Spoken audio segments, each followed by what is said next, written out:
మనుష్యులందు నీ కదా మహర్షిలాగా సాగదా.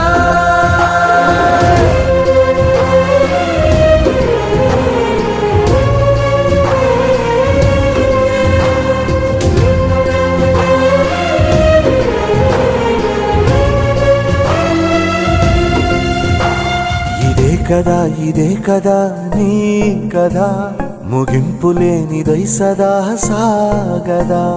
ఇదే కదా నీ కదా ముగింపులేనిదై సదా సాగదా. నిస్వార్థమెంత గొప్పదో ఈ పదము రుజువు కట్టదా. సిరాలు లక్ష వంపదా చిరాక్షరాలు రాయదా. నిశీధి ఎంత చిన్నదో నీ కంటి చూపు చెప్పదా. నీలోని వెలుగు పంచగా విశాల నింగి చాలదా.